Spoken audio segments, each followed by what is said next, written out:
Hello everyone, welcome to Gateway. इस video में हम लोग एक्सेल गेट पीवाईक्यू सॉल्व करेंगे related to the topic immunology. तो इस टॉपिक से हम लोग हर साल 1 से 3 क्वेश्चंस एक्सपेक्ट कर सकते हैं, राइट। तो चलिए स्टार्ट करते हैं इस वीडियो को और देखते हैं हमारा पहला क्वेश्चन। तो पहला क्वेश्चन है, in a population the probability of a susceptible individual getting infected with SARS COVID is low when a majority of individuals in the population become immune to this virus. The phenomenon is known as। तो question ये कह रहा है कि अगर एक population में एक मेजॉरिटी ऑफ इंडिविजुअल अगर किसी डिजीज के लिए इम्यून हो जाते हैं, तो उस पॉपुलेशन में जो ससेप्टेबल इंडिविजुअल हैं उनकी इन्फेक्टेड होने की जो प्रोबेबिलिटी है वो बहुत ही लो हो जाती है। तो इस फेनोमेनन को क्या कहते हैं? ऑप्शन ए है innate immunity, second is adaptive, third is active and fourth is herd immunity.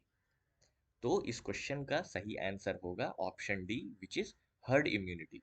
Basically होता यह, मान लीजिए एक पॉपुलेशन है जिसमें 10 इंडिविजुअल हैं। 10 में से 8 इंडिविजुअल जो है किसी डिजीज के लिए, फॉर एग्जांपल कोविड के लिए मान लीजिए, ये जो है इम्यून हो चुके हैं, राइट। ये इम्यून हो गए और 2 ही इंडिविजुअल हैं जो कि ससेप्टिबल हैं, जो कि मतलब डिजीज इनको हो सकता है।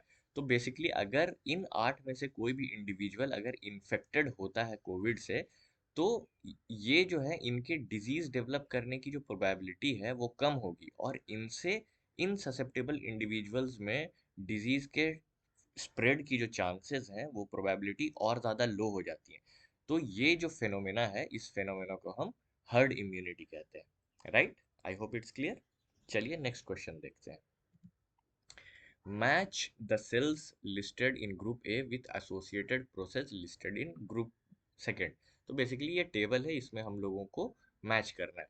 ओके, तो पहले ग्रुप में NK cells which is natural killer cells, B cells mast cell and neutrophils, and group 2 में है antibody production, first cells to be recruited at site of infection, ADCC antibody dependent cell mediated cytotoxicity, और histamine histamine production है। ठीक है। तो जैसा कि आप लोगों को मालूम होगा कि जो नेचुरल किलर सेल्स हैं, इनके सेल्स, ये एसोसिएटेड होते हैं एडीसीसी एक्टिविटी से। ठीक है, इनके पास एडीसीसी एक्टिविटी होती है, जो कि होगा ऑप्शन थर्ड। तो इसके लिए P is four option three.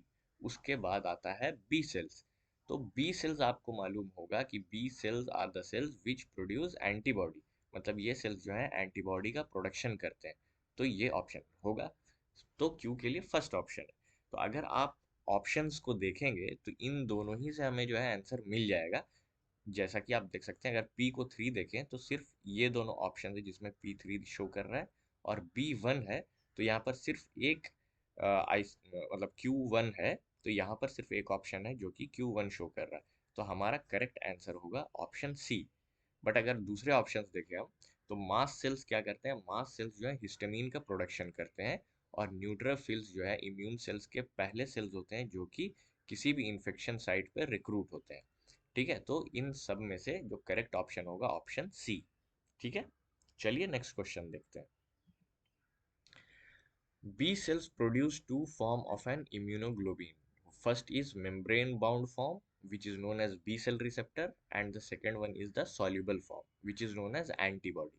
ठीक है, तो कह रहा है कि बी सेल जो है दो टाइप के इम्यूनोग्लोबिन प्रोड्यूस करता है, जो कि पहला है बी सेल रिसेप्टर, जो कि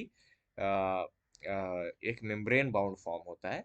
ठीक है, मतलब ये सेल्स हैं तो इसके ऊपर जो रिसेप्टर होंगे, मान लेते हैं ऐसा कुछ, तो ये बी सेल रिसेप्टर हैं जो कि मेम्ब्रेन बाउंड होते हैं, और सॉल्युबल फॉर्म में होते हैं हमारे एंटीबॉडी। तो ये दो फॉर्म के जो है हमारे बी सेल्स प्रोड्यूस करते हैं इम्यूनोग्लोबुलिन।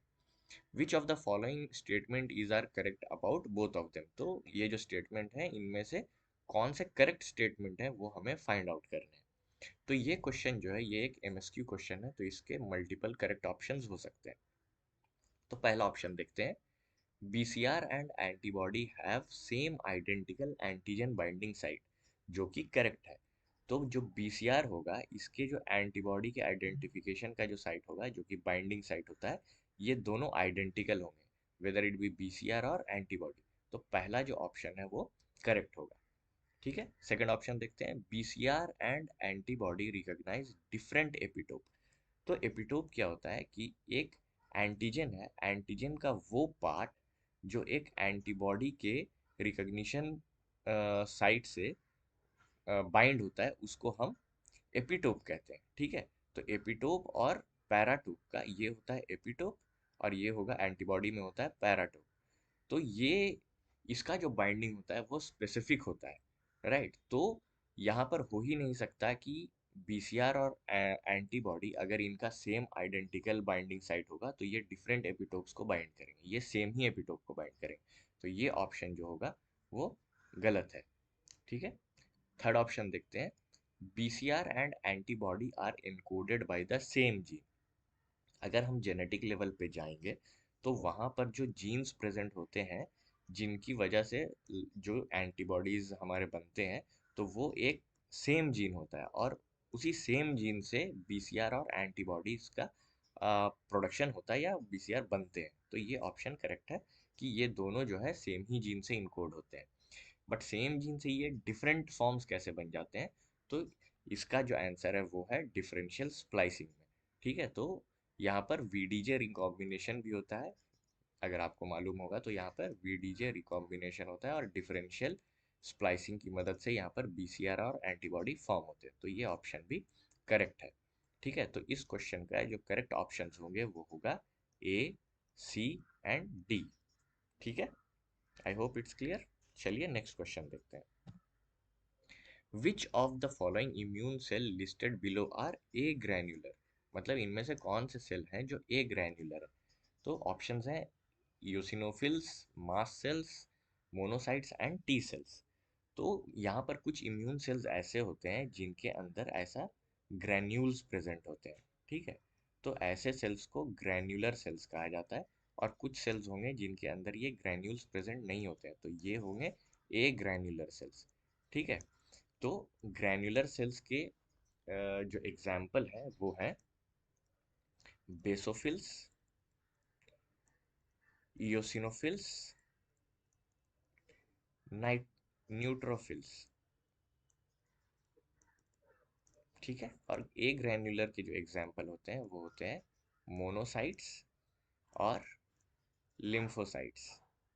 तो अब देखते हैं ऑप्शंस।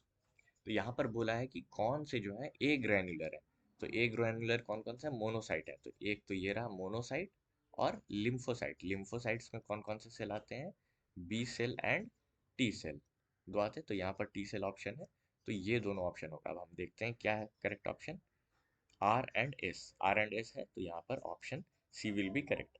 आप यहाँ देख सकते हो कि बेस इयोसिनोफिल्स जो है ए ग्रैन्युलर में आता है, ग्रैन्युलर सेल्स में आते हैं ये इयोसिनोफिल्स। और मास्ट सेल्स क्या है? मास्ट सेल्स अभी हमने देखा था कि हिस्टामिन वगैरह का ये सिक्रीशन करते हैं।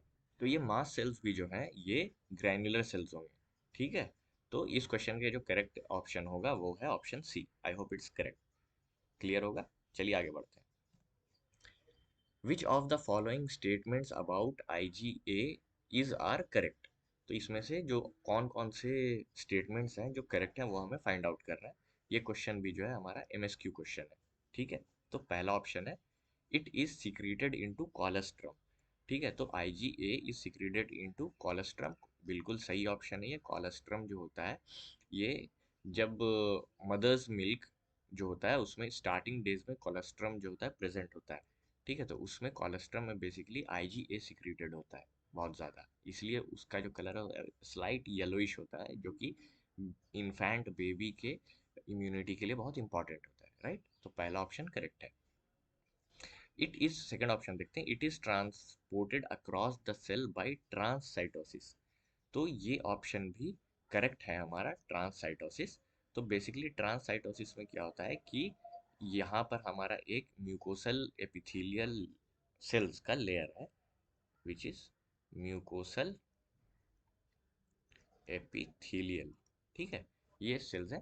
तो यहाँ पे जब हमारे आईजीए को इसको क्रॉस करना होता है तो वो जो प्रोसेस है उस प्रोसेस को कहते हैं ट्रांससाइटोसिस। ठीक है, इस साइड में आईजीए जो है ये होता है हमारा सिक्रीटेड फॉर्म में, बेसिकली ये सीरम में प्रेजेंट होता है। ठीक है, और इधर जो है जब ये ट्रांसफर हो जाता है तो ये सिक्रीशंस में आ जाता है। ओके, थर्ड ऑप्शन देखते हैं। It's secretion is facilitated bye poly IG receptor. बिल्कुल सही है। तो इसके जो ट्रांससाइटोसिस होते हैं, तो इसमें क्या होता है, बेसिकली एक पॉली आईजी रिसेप्टर होता है। पॉली आईजी रिसेप्टर, इस रिसेप्टर से हमारा आईजीए जाकर बाइंड होता है और ये एक बनाता है आईजीए पॉली आईजी कॉम्प्लेक्स। ठीक है, ये एक कॉम्प्लेक्स का फॉर्मेशन होता है और उस कॉम्प्लेक्स की मदद से जो है यहाँ पे ये मेम्ब्रेन को क्रॉस कर पाता है। तो इसकी जो सिक्रीशन है बेसिकली ये फैसिलिटेट करती है पॉली आईजी रिसेप्टर। बिल्कुल सही है ये। फोर्थ ऑप्शन है, it primarily exists as dimer in serum. Basically दो फॉर्म होते हैं, एक सीरम में प्रेजेंट होता है और एक सिक्रीशन में प्रेजेंट होता है, राइट। तो सीरम में जब एंटीबॉडी प्रेजेंट होता है, आईजीए प्रेजेंट होता है, तो वो मोनोमर के फॉर्म में प्रेजेंट होता है। और जब सिक्रीशन में प्रेजेंट होता है तो वो डाइमर के फॉर्म में प्रेजेंट होता है, राइट। तो यहाँ पर जो ऑप्शन डी है वो गलत होगा, जो कि डाइमर इन सीरम है, ये गलत है। इसका सही ऑप्शन होगा मोनोमर इन सीरम। ओके, तो इस क्वेश्चन के जो करेक्ट ऑप्शंस होंगे that will be A, B and C. I hope आपको समझ आया होगा। नेक्स्ट क्वेश्चन देखते हैं। Which of the following cells lack HGPRT। तो ये जो क्वेश्चन है बेसिकली ये हमारे हाइब्रिडोमा टेक्नोलॉजी के बेस का क्वेश्चन है। तो यहाँ पूछ रहा है कि कौन सा ऐसा सेल है इनमें से जो कि जिनमें HGPRT एंजाइम, ये एक एंजाइम होता है HGPRT, ये एंजाइम प्रेजेंट नहीं होता है। ठीक है, तो इसका करेक्ट ऑप्शन जो होगा वो है माइलोमा सेल्स। माइलोमा सेल्स जो है कैंसरस सेल्स होते हैं। तो इन सेल्स के अंदर जो है HGPRT एंजाइम प्रेजेंट नहीं होता है। ठीक है, तो आई होप ये वीडियो आप लोगों को अच्छा लगा होगा, ये हेल्पफुल होगा। ऐसे ही वीडियोस के लिए हमारे चैनल को सब्सक्राइब करें। Thank you.